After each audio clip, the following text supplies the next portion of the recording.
This is what we are. We are.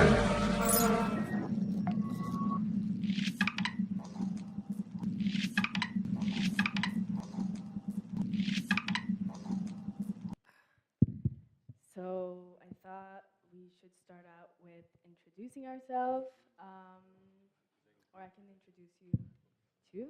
So this is Julius. He's the director of digital publications at TASCHEN, and this is Alex, and he's the editor-in-chief of HOLO Magazine, which is a magazine focused on art, technology, and science. And this is Maury, who is the graphic designer and art director for Recens Paper, and we work together on Recens, and I am the editor-in-chief of the magazine. So I wanted to start asking you if you think that we are lacking the means of a future optimistic view, generally speaking. Should I start? Oh my God. Okay. So hello everyone. Thank you very much for being here again. Thanks a lot, Elise, for inviting me for the panel. So if we lack the optimistic view, I think in general, we don't. I think we're making progress. And I think we have to separate what we see inside our bubble and what we see outside the bubble. And I think when we manage to see the difference between these two things, there's more often than not a big difference. If we look at research by Steven Pinker, for example, from the MIT, that talks about how the world is changing and how most of the data that is collected is very positive.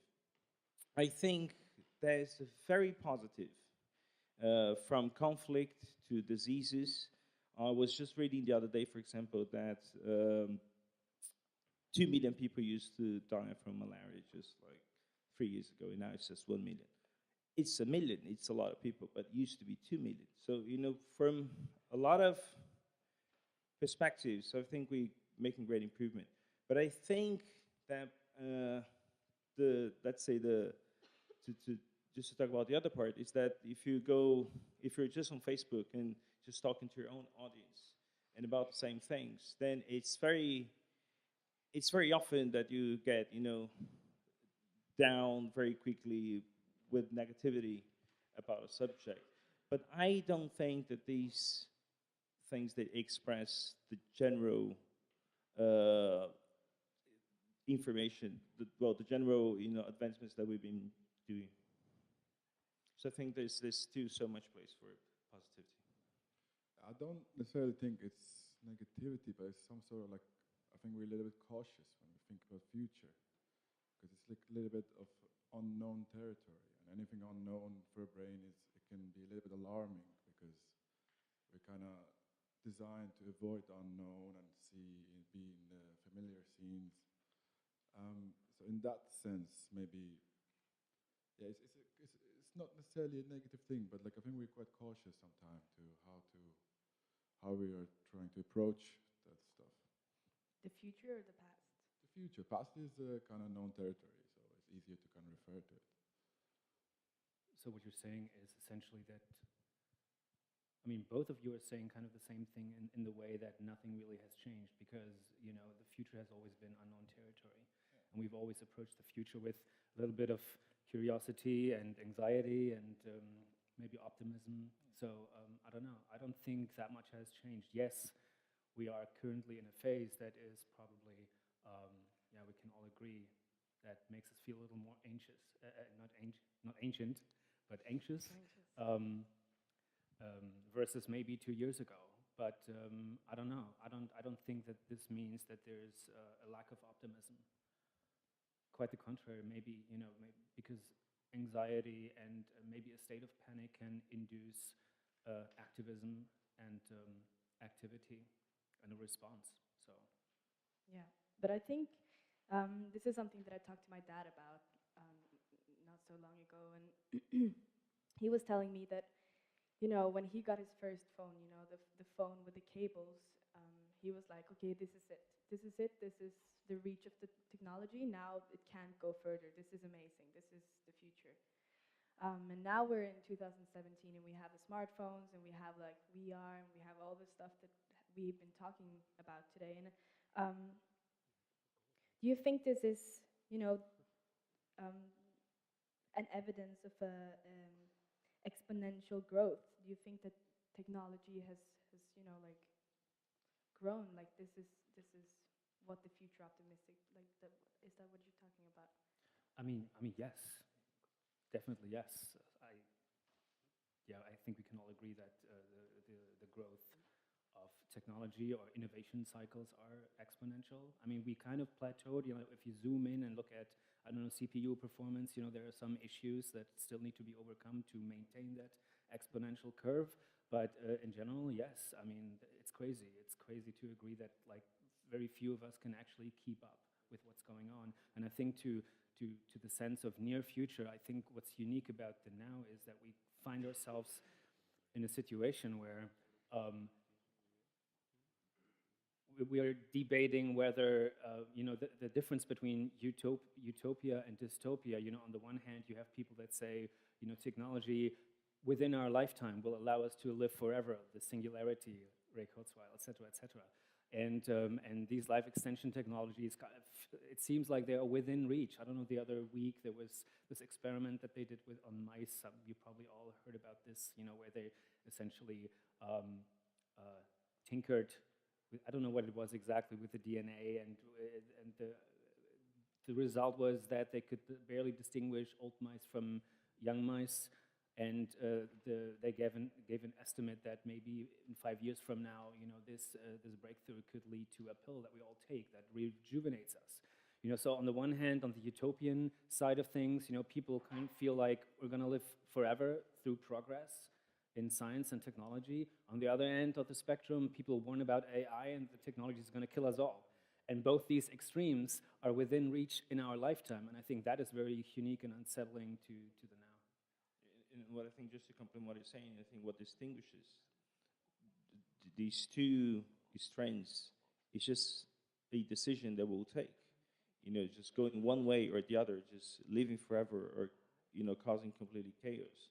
I think the difference is not only because they are in our lifetimes, but also because it will be a moral decision to a great extent, which is the part of the conversation about AI. And I think for the human brain, first of all, the human brain deals very, very badly with unpredictability. I mean, it's a problem that we have. So if I tell someone something that someone doesn't like, the pain part of the brain will be activated, for example. But so for us to get used to the idea that the world that used to be hardware, the analog world, and now it's software. There's really not an end version to anything. Everything is an experiment, and everything is going to be the version 2.0, 3.0, and so on and so forth. I think as long as we get used to that insecurity, and I think that insecurity is what leads to a lot of distress. I think there's so many good projects being done. If you look around, there's so many people.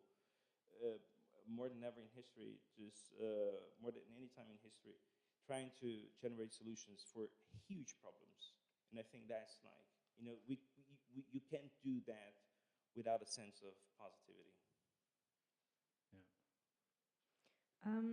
Do you think the situation appeals to more, well, we've been talking about technology, but do you think also more like universal subjects such as politics, like the future optimism and nostalgia? Definitely, I think it's in all the industries, even from like car industry to it's everywhere. This whole notion of nostalgia and a love for it, and the whole retro vibe that came back. You could see the effect of it and trace of it everywhere you looked, and it's still there. And I mean, we talked about it before. It's like the politics side of it is a little bit scary, actually. It's because you have the government controlling all the countries and stuff, and if they can't think of they don't want to do the hard work to come up with better solution, and they just refer to the past. Things used to be better past, that make America great again. Those sort of ideology, then it's a bit scary. It's like they're not doing the hard work. They're thinking really short term. The president's just thinking for the 4 years of presidency, and they want to achieve something in that period. If I may just make an intervention, I think the biggest problem that we have today, it's not with politics, so with politics itself, but it's about with the short cycles that politics is played out. So the cycles of 4 or 5 or 6 years that we have in most places is really attention. You guys really don't want me to get started with politics because you're really fucked. You're going to stay here till like tomorrow morning. So I think that's a real problem. But I'll just give you an example about Brazil, the country I come from, and there is in the turmoil. I mean, it's huge. The political situation. You don't want me to start describing it. I think you can imagine a little bit, just maybe 5%, just from the news that you see, mostly bad news. But at the same time, there has never been so many political movements from different origins, with different people, different backgrounds, interested in doing real change. So there was last week a meeting at let's say the city council in São Paulo of all these movements. So they got together not only to explain what they want, but really to show to everyone that they want to work together. And I think that was something that was impossible to happen just like 10 years ago. So in every complicated situation, this definitely is a huge challenge for us to deal with nationalism and racism and so many things. And we have to look at these things with a lot of caution. And that's where, I completely, I see your point when you say about caution. I think that's totally necessary, but not to give up on hope, because there's so much, there's so many things, there's so many people interested in doing real change. And as contributors to the creative industry, I think also that we have a big responsibility in being conscious of the subject of future optimism. And for example, in universities, students are being trained for what the industry is expecting now, and that makes their portfolio so well tailored to the industry that is now. And this can be very dangerous because it leads to no innovation. Who do you think is playing an important role in solving the situation? Who should be visionaries of the future?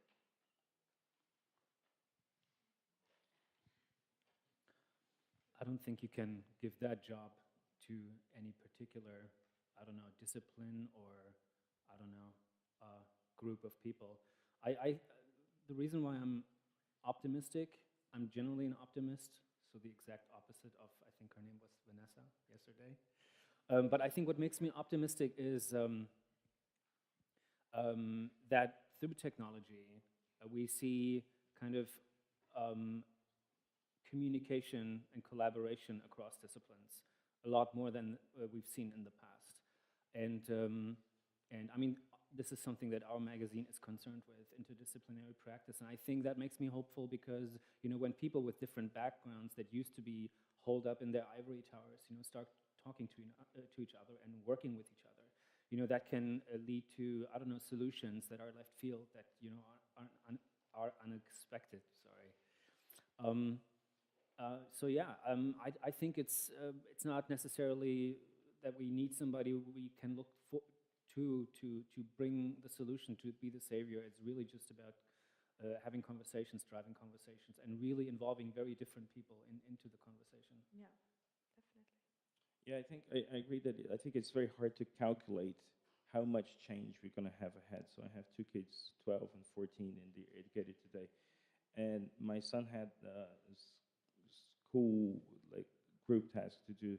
So they divided the class in 2, and because Cambridge is growing a lot, so they said next year we can have 14,000 people working in Cambridge. So one group had to defend the position of getting rid of some parks and building in real estate and so on, and the other part had to defend the idea that no, they need to leave outside, that then they had to calculate all the CO2 emissions and traffic and transportation, all the needs, and calculate budgets and all that stuff.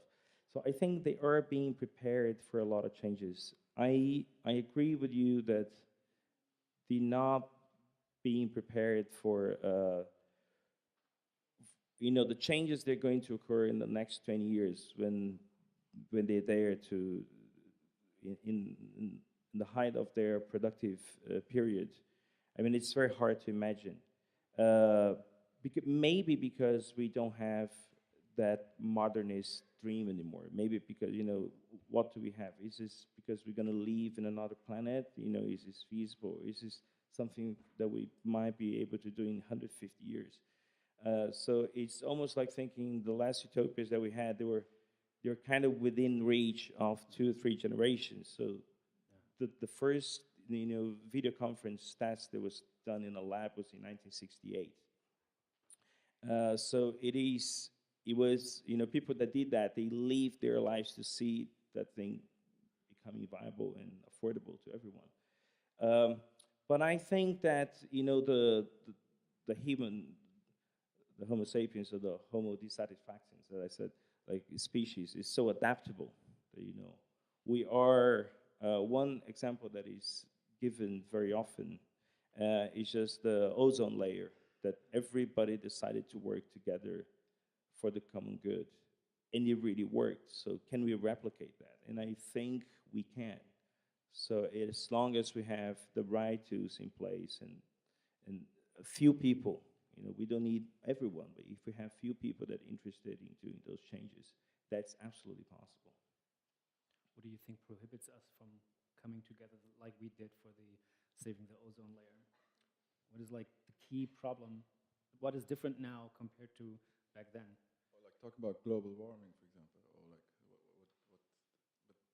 Yeah, I think global warming. Okay, so let's pick one thing. One news from last week. So Trump did the whole thing with coal. Okay, he wanted to have his voters there, bring people to the White House, make that nice picture, and so on and so forth. And then the next day, there's an article on the New York Times saying, for every one job that you give in coal, there are 2 jobs that you give in sustainable energy. So in that sense, I think that the market forces work really well, because and what we have to figure out in the 21st century is what is the contract that we want between civil society, governments, and private enterprise. So if we manage to get these 3 pillars calibrated in a way that there is, for example, that when we talk about the minimum income, it is a way of doing that. And I'm seeing, there was a conference in Harvard, because it's called Brazil Conference, and they were debating about that. They got 2 guys that think completely the opposite way. And they kind of agreed. You get now conservative, economically conservative people thinking, shit, that can happen. That can happen and it can be good. So that's why I see convergence when there's really a fundamental argument for the benefit of everyone. But these 3 pillars, the calibration of the relationship of these 3 pillars is going to be fundamental in the next couple of decades. And I think that there's a field where innovation and future optimism is very applicable, and that is in science. And that's because the trial and error method is so important, and I'm very interested in that, because it's about discovering new leads through testing matches, for example, like putting 500 different substances and trying everything together, and then it leads to a match. And I think, of course, this is a time-consuming process, but I think it's so much to learn from that. So I was wondering, Alex, you do a magazine that is partly focused on science. Do you ever apply this method to your publishing or to your magazine? Yeah. So we have all these, what are they called? These vials. Yeah, we create the magazine in the lab by just putting substances together and setting them on fire. I mean, it's not so much that we apply the scientific method to the magazine, but as far as optimism in science goes, I think there's an intrinsic optimistic quality to curiosity, and that is what drives science. So I think by nature, scientists are not necessarily optimists, but what they do has a very optimistic element. You know, the curiosity, the pursuit of knowledge. I mean, that is, you know, that you approach that with an optimistic outlook. And on the flip side, I do not want my scientists to be optimists, or the science that comes out of it to be optimistic or be tainted in any way. You know, and I'm a little skeptical of this kind of the shtick in science communication that has manifested over the past few years, where every bad news has to end on a positive note, because that kind of breeds apathy. Because, you know, the more you see that, the more you get it, that this is just like a mechanism, and the less you buy into it. And also, it's like, okay, so there's still something we can do, so I'll put it off to tomorrow, or somebody else will fix that. So yeah, I'm a little, you know, wary of false optimism. Yeah, but it's interesting what you say about curiosity, and that is something that you have applied to the magazine. So in the fashion industry, for example, it's beyond human ability to create 8 collections a year like we see in fashion now. And because of this speed and this pressure from the society and from the industry, designers are they're repeating history and repeating themselves. And every year we see these like 70s, 80s, 90s like references coming back, you know, with the flared trousers and the mullet haircut and stuff like that. And Maury, you have stated that what you're seeing in fashion is stuff that you've seen before, reminiscence of your own youth. And that nostalgia is poetic but not energetic. What do you mean by that? I think it's generally in most of the creative industry, and like as we talked in other disciplines as well. And what's kind of nice, I think, in your field of work, I think the dedicated time to discover new stuff is appreciated differently. Like me just talking about my own field of work, you're expected to work really quick and come up with a solution really quick, and you have to like do the whole thing in 2 weeks. And referring to the fashion industry, I think it's beyond human ability just to, how many times can you be unique per year to come up with new solutions for different looks? So you're left with no option to then look back and repeat at best yourself, at worst rip off from other people. And I think that's, but then, I mean, past and history has value, so it's not just to forget about that and try to make new stuff, but it's very poetic, I suppose, in a way, and it's valuable, but the energy is in future, and it's really nice to have this chat with you guys, because it's a very positive spin on the whole thing. I think we've been quite, not negative, but just focusing quite on the negative side of it from our own industry, that this is like, it's too much pressure, how is it going to happen, why everything's repeating itself, what happened to future. I remember growing up and like sneakers were like spaceships at some point around year 98, 2000, and then suddenly it stopped. Everything just started repeating. You have the Nike Air Max coming again and again. So at some point you start to think like, what happened?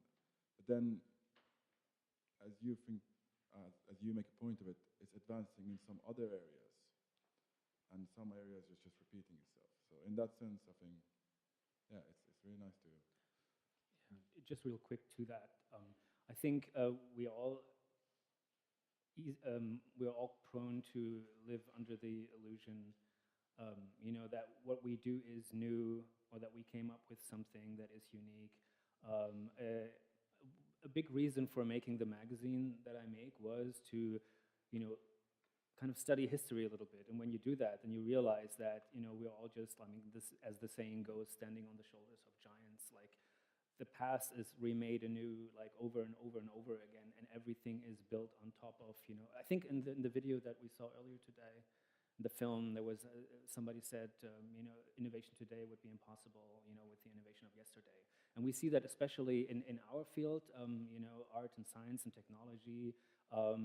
People are so driven by the next big thing and what's cool, what's new, and they easily, there's like almost like an amnesia when it comes to the past, you know, and what we try to do, like every new project, every new idea, we try to break it down and look at, you know, what is it built upon, you know, be it the technology, or the science, you know, a great project that uses emerging technologies, as smart as it may be, you know, is building on knowledge that has accumulated over decades, and you cannot really have an honest conversation about creativity, about new stuff, about innovation when you do not acknowledge, you know, all the, you know, the innovations that came before that enabled, you know, those new things. Yeah, definitely.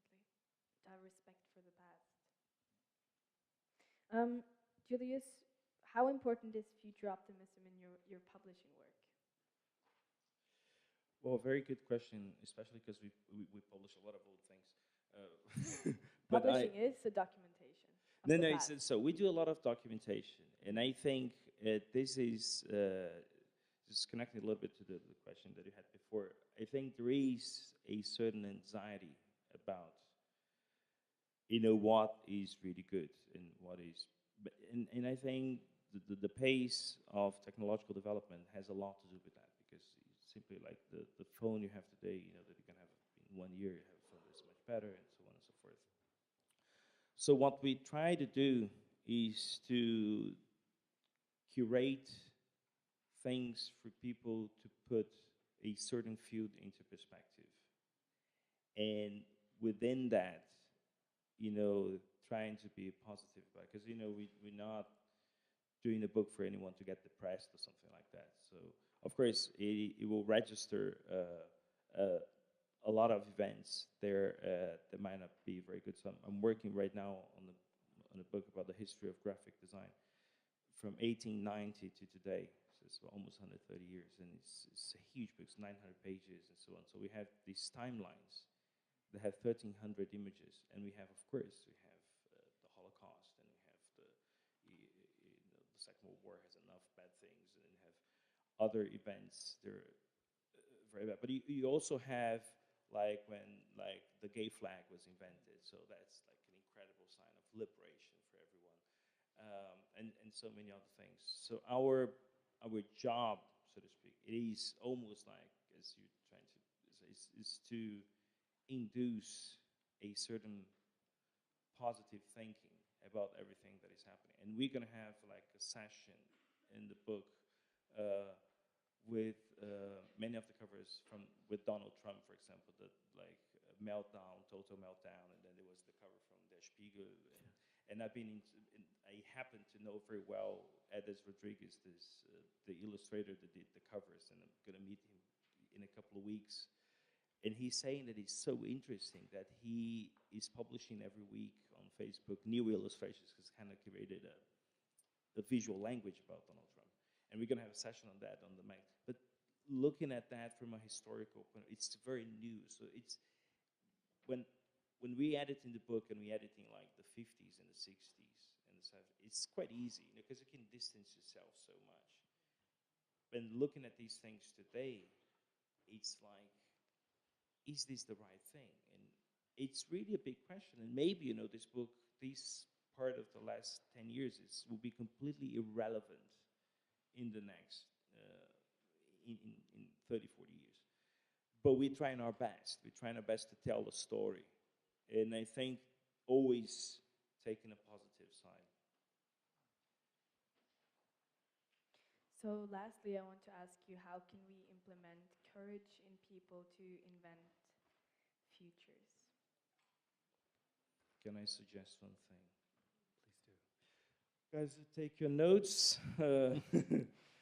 your notebooks or sketch. I think we should try to live parallel lives. We have to do our daily job, because everybody has to somehow, you know, and then try to create something that is completely parallel to that, because that is so good for the brain and for your relationships and for the things that you can discover on that journey. So I'm an editor as well, but, you know, I'm getting involved in politics, and I'm writing a book about the afterlife from an atheistic point of view. I write poems. I published my first book with poems like last year. So I try to do a lot of things. Maybe I do too much, and then I have not so much sleep. But I think that if one of the things that I always ask people to do is like, oh, you're a designer, you're a filmmaker, whatever. Like, try to have your own projects. Try to have this parallel world that you can explore with a complete freedom, and I think that helps a lot. So that would be my way of advising people, if I can. I would subscribe to that.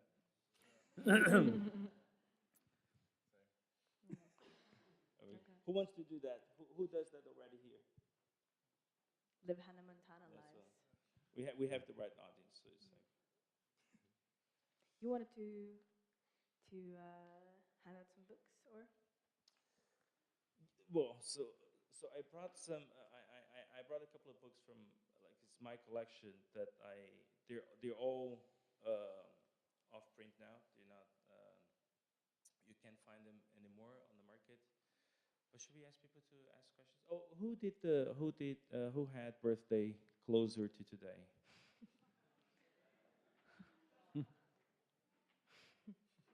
Okay, Andres is coming to help. Thank you. It was me. It was me. I will sit here. So we have the WhatsApp group. I will take questions here. I know that there are some people wanting to drop questions here. While they type, I have just Mori. So what relationship do you think there is between what you guys have in common?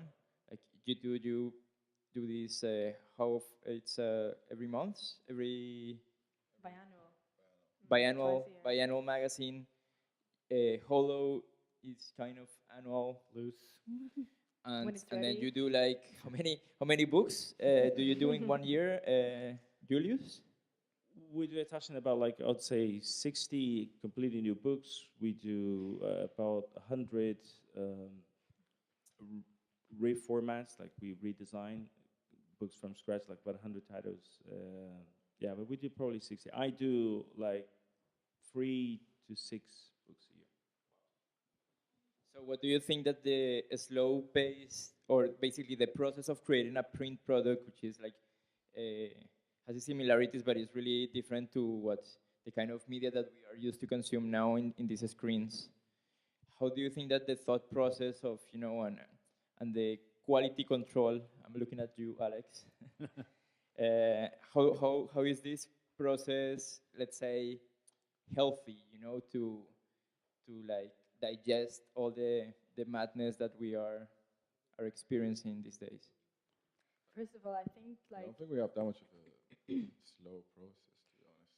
no, it's pretty fast, but It's just You know- us two, so it's a lot of work. it's a lot of work. But I think the monthly magazines are dying. Like I think, I think the monthly magazines, the glossy magazines, are dying because what they usually do is it's one format and it's the same, same sort of like 50 purchases under 50 euro, like the same columns but with different content, a little bit adjusted, and that comes from lack of creative incubation time. There's no time to create something brand new, so you have to like reinvent what you already have, or readjust and transform what you already got. We do sort of the same in the magazine as well. We have a grid system. We have a whole sort of process that we Overall, I work mean, with. like when you ask what do we have in common, I think that the last point that you made today, that it's good to have parallel stuff. I think this whole project for us, and it started as a parallel thing, and then because of the passion, and then how it started rolling, now it has become almost the main thing. But I think that's the key secret of it, that it started to be good because it was a parallel that we were both so passionate about, and we kind of switched to that afterwards. So maybe we need another parallel, which she's on it. Trust me. We are parallels in a way. I think that there's now we're reaching an equilibrium with the analog world again. It's so interesting to see that up to 2014, the book industry has had like constant decline in sales. Not super deep, but constant, slow, curve going down, and that's very dangerous because you get used to it. It's like the same situation of the frog that we just said. 2015 was the year when we thought, wow, now there's light at the end of the tunnel. There was a growth on the market about 6%.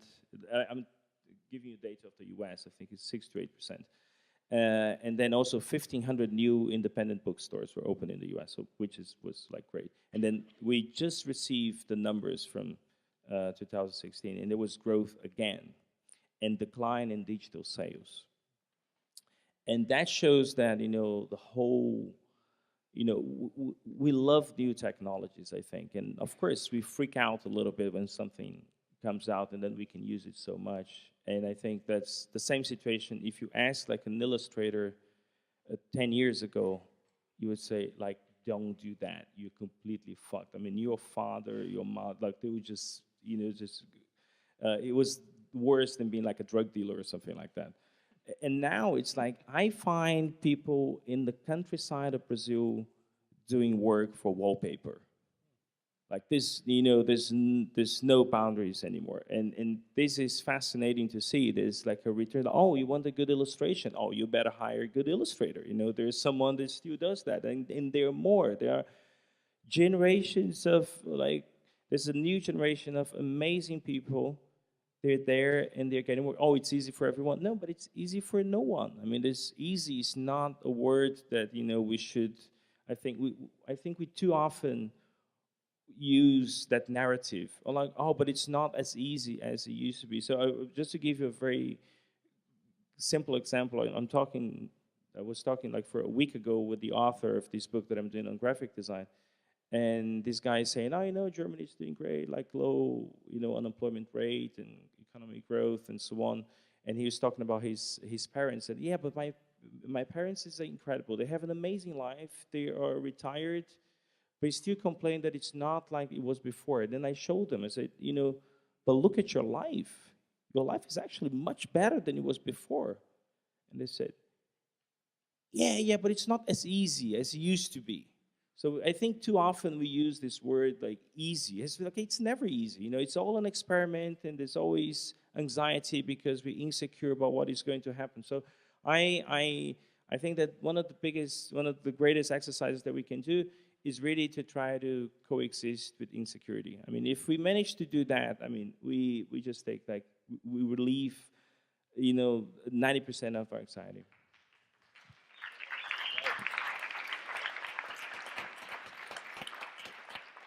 I got the questions. So it's a question book. Go with the first one, Celine. Is it Celine UAL? Okay. How do you merge your parallel lives into one?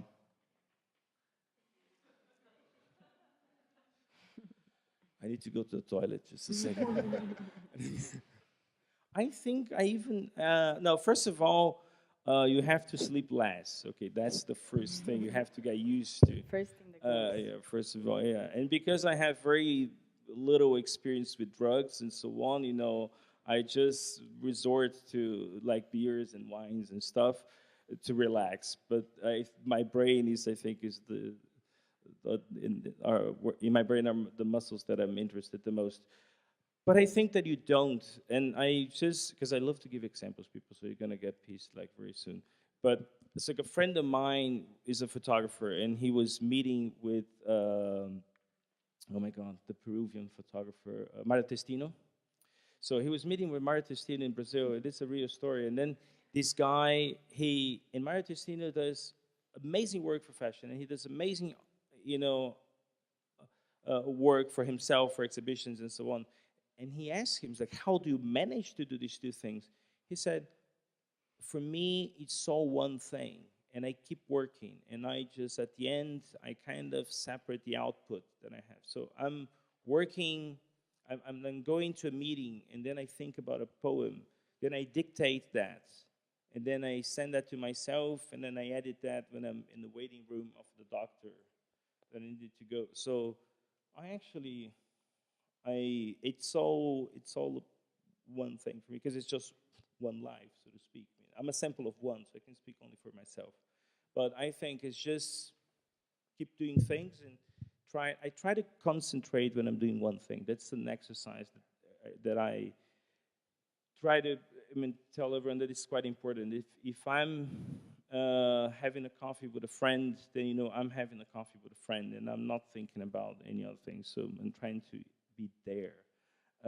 It's not a Buddhist thing because I'm quite skeptic about everything. But trying to be at that moment, doing only that thing that you're doing. I think it's important. Go to the next question because we have a few of them. Who did the question? Yeah, throw a book. Celine? Throw a book at somebody. Oof, it's just like up there. What book do you? Well, we'll have sort the this. books out. You can, after we finish, you can come down for the books. So we move to the next question. Okay, this is from Christy. We focus on the past and history a lot in education. Do you feel there needs to be a focus on the future in pre-uni teaching to get people into this mindset? And what would you implement? Alex, do you want to take that one?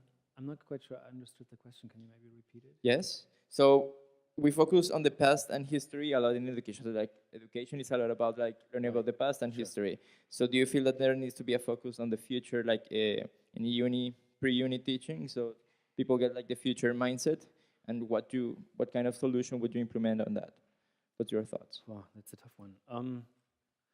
I mean, it can never hurt to encourage people to think about the future, and I think we all do think about the future. How can you not think about the future? You constantly think about what's going to happen tomorrow, what I'm going to do next year. Some people are better at that than others. I mean, maybe I don't have a recipe for how to encourage that specifically, but I mean, it would be worth to look at ways of prediction models and and how we can derive futures from the past by analyzing the past. I mean, there's so many theories out there, and some quite scary things in Silicon Valley where they essentially analyze the future or have algorithms that analyze the past, and then essentially make micro predictions about the future, and essentially the machines just do their own thing. I mean, the stock market is a good example. So the whole predictive analytics field is like, I don't know, a gold mine at the moment. So I think this is, I don't know. Maybe also look at failed predictions. I think that's also, you can learn a lot from that just by looking at predictions that were made in the past that did not come true, and there are probably more predictions that did not come true than those that came. So I don't know. Okay, thanks, Christy. You can come later for the book. And here is a question from one of our speakers, Cecilia Dam, sitting here in front row. So the question: the understanding of what is considered future optimism could be so subjective. I mean, what is positive for me could be so different from a Trump supporter, for example. So as media, if future optimism is indeed important, how do you mitigate this without further division?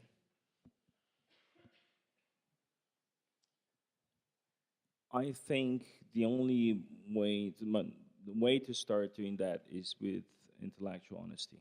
I'm someone that believes that intellectual honesty is more important than love, because without intellectual honesty, you can't even start with love.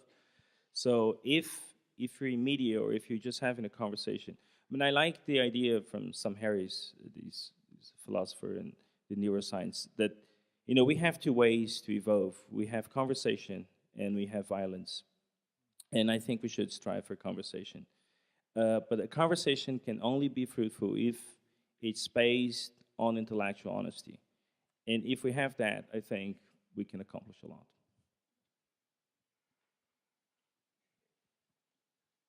Next question by Indre.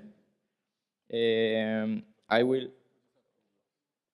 Oh, no more books? Well, but the questions are still, yeah. It's more important the questions than the books. I can sponsor a copy of the magazine. Ooh, for another question. people are getting generous here. Okay, so I will give this to Mori. Yeah. If you could choose to live in any period of history or future, what would that be? Where would you choose to live? Yeah, prefer the future, I would say, but I don't know. That's very hard to. Is there more to it? It's just future. I would say. Well, can you paint a little bit that future? What kind of future do you want to live and your kids to live? Yeah, that's it's a hard one. I don't know. Borderless. Yeah, Gender, I think like for me personally, coming from Iran, the whole idea of borders actually, it's been quite bugging. This whole idea that like, yeah, that would be ideal one, borderless. A borderless world. Who else would like to live in a borderless world? That was a good one. Who has issues with visas? Fuck visas. Okay.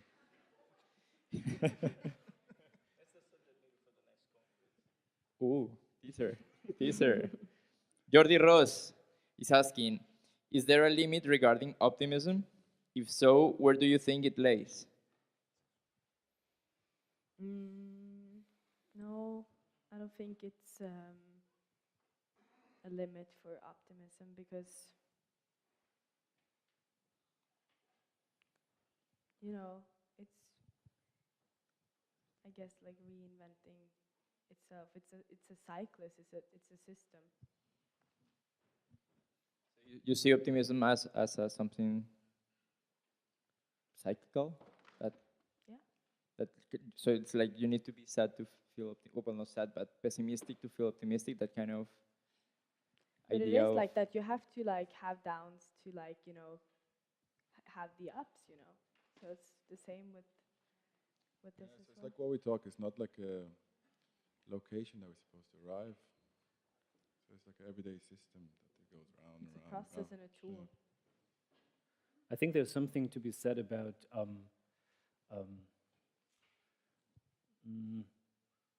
I was wary about false optimism before, but maybe I can make the case for maybe naive optimism in regards to my own project. I think if somebody would have told me how hard it would be and how long it would take to get this magazine out the door, I don't think I would have started it. Yes, I want to explain for those of you who don't know that much the context of HOLO Magazine. So, HOLO number 2, I think, it was announced in IAM Weekend 15, no? Where Well, you we spoke. said that we would have so it. this event was that in year. March, and he said, we will have HOLO 2 ready in spring, And I know you went through a really hard time, like making it happen, and I really want a big applause for this guy because he made it. Oh, It come took on. a year or longer, but Thank the you. result is beautiful. We actually invited him to the second IAM, so last year, and he just he was just focused on making that magazine happen, and he couldn't join us, and he just promised, Andres, I will make it up to you, and he's here. So respect, man. Yeah, I'm a big fan of the work that you are doing, and so we are lucky enough to have some copies here too in the shop. I will explain later, but so we'll take the last question before rounding up for the lunch break. So Natasha Tash is asking, what role do you think education can play in preparing children for a world where the jobs most of them will do don't even exist yet? Can you read it again? Okay. What role do you think education can play in preparing children for a world where the jobs most of them will do don't even exist yet? I think that like the previous generations, like graduated schools with the aim of being hired, but now it's definitely a change. It's definitely like my generation is graduating school with the aim of being our own bosses in a way. I think we had it in one of the talks yesterday as well that he was saying that his dad just signed one contract, Yeah. and during his working period. He has signed so many of contracts. I think even when I went to university, I was under the impression that I'm going to come out and I'm going to get hired. But soon in the middle of that came all the recession, and you realize, and we started to adapt. But her generation is more, they're equipped. They're getting equipped, or at least it's more realistic that we have to run our own business. And I think this comes from what you talked about in the conversation previously too, that we're more aware of, you know, the whole. We're more aware of connecting different disciplines and different fields into one, and that makes us so equipped to becoming, you know, like leaders, or, you know, our own bosses, and you know, yeah. And is this something that you got through education, or is this something that you kind of learned on your own? Because that's what it sounds like. I think it's like this is something that comes from, you know, growing up and being super privileged and having like access to, you know, like having, you know, like the possibility of doing anything. We are raised, you know, with our parents telling us that we can do anything that we want, and here you are. yeah, here we are. If I may say with just one thing that I think it's absolutely crucial in that system is that I think the generation of my parents, the system was basically they would learn something and then they would apply that knowledge for the rest of their lives. And I think what the education system can do is just to teach people that they're going to have to learn their entire lives. They can't stop learning. And as a dropout, I mean, that I am, I was obsessed. I've been always obsessed with learning. So learning for me. And you have to imagine that I was married to someone that did PhD in Cambridge. So, you know, when my kids ask me, Daddy, what should I do? I said, you know, you better talk to your mother. She knows more about that kind of stuff. But at the same time, I learned a lot about, you want to discuss about a subject, go read the paper, you know, just go, if you want to have a meaningful conversation, just take the time and make the effort to really learn as much as you can and be open. So I think being absolutely open for all the opportunities, because the opportunities don't come to people that receive them. They come to people that see them.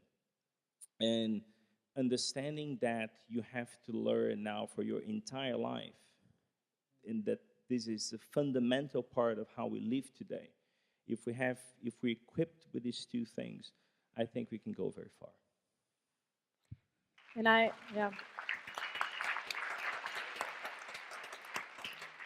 No, I think that wraps up this conversation very well as well, because, you know, being open and being curious and being dynamic, you know, that's like some good keywords to inventing futures. Open, curious, dynamic. Dynamic. Dynamic. And you? I don't know.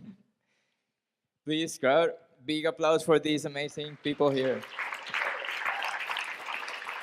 In randomness, we trust.